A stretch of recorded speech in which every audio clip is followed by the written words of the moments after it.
I am a cigarette. People light me with their own hands. With every puff, I turn your lungs black. Slowly, breathing will become harder for you. I increase the risk of heart attacks, and I open the door to cancer. Today, you smoke me. Tomorrow, I will destroy you. Be smart. Say no to cigarettes.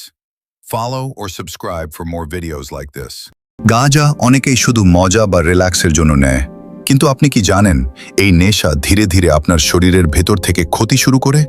গাঁজা মস্তিষ্কের উপর সরাসরি প্রভাব ফেলে, স্মৃতিশক্তি দুর্বল হয়ে যায়। সবচেয়ে ভয়ঙ্কর হলো আসক্তি। একবার অভ্যাস হয়ে গেলে ছাড়াটা কঠিন। তাই এখনই ভাবুন, স্বাস্থ্য নাকি সাময়িক নেশা? মনোযোগ কমে যায়, উদ্বেগ, ভয় এবং ডিপ্রেশনের ঝুঁকি বাড়ে। দীর্ঘদিন সেবনে মানসিক রোগও হতে পারে।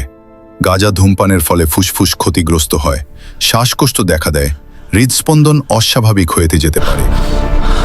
ভোরের সূর্য ওঠার আগেই তার দিন শুরু হয়। সবাই যখন ঘুমে, একজন কৃষক তখন মাঠের পথে হাঁটে। প্রখর রোদে তার শরীর পুড়ে যায়, ঘাম ঝরে মাটির উপর, কিন্তু সে থামে না, কারণ এই মাটিই তার আশা। হঠাৎ আকাশ কালো হয়ে আসে, মুষলধারে বৃষ্টি নামে, সবাই ঘরে ফিরে যায়, কিন্তু কৃষক দাঁড়িয়ে থাকে তার ফসলের পাশে।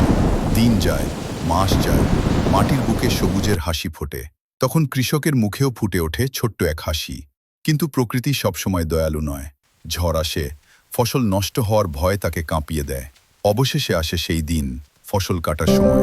Respect farmers, we work hard towards. Alete kam dem dia sobdating. একজন কৃষক শুধু ফসল ফলায় না, সে আমাদের জীবন বাঁচায়। তাই কৃষকের প্রতি সম্মান থাকুক। সারাদিন রোদে পুড়ে কাজ খুঁজেছে করিম, কিন্তু আজ তার ভাগ্যে কাজ জোটেনি। রোজার দিন, পেট খালি, পকেটও খালি, কেটে হাত দিল, কিছুই নেই। আজ ইফতারে ঘরে কি যাবে? বাড়িতে ছোট ছেলে জানলার পাশে বসে আছে, বারবার বাইরে তাকাচ্ছে। তার বিশ্বাস আব্বু কিছু না কিছু আনবেই। মা সব বুঝতে পারে, কিন্তু সন্তানের সামনে কিছু বলে না, শুধু চুপচাপ পানির গ্লাস ভরে রাখে।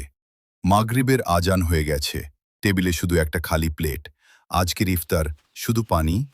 হঠাৎ দরজায় কড়া, পাশের বাসার এক বৃদ্ধ দাঁড়িয়ে, হাতে ছোট খাবারের প্যাকেট।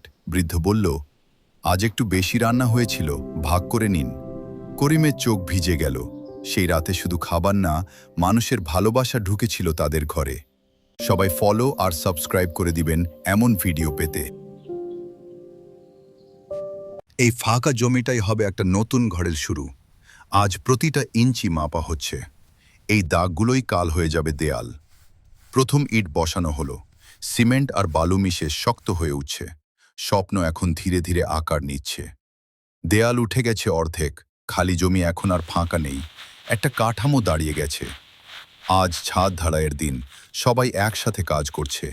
এই ছাদই দেবে নিরাপত্তা। রঙের প্রথম তুলিটা পড়ল দেয়ালে, মাটি আর ইট এখন রঙিন হয়ে উঠছে। ঘরটা এখন সত্যিকারের ঘর। জানালা লাগানো হচ্ছে, এখান দিয়ে ঢুকবে আলো আর বাতাস। নতুন সকাল শুরু হবে এখান থেকেই। এখন পুরো বাড়ি রঙে ভরে গেছে, দাঁড়িয়ে আছে সুন্দর পরিপাটি। স্বপ্ন এখন প্রায় পূর্ণ।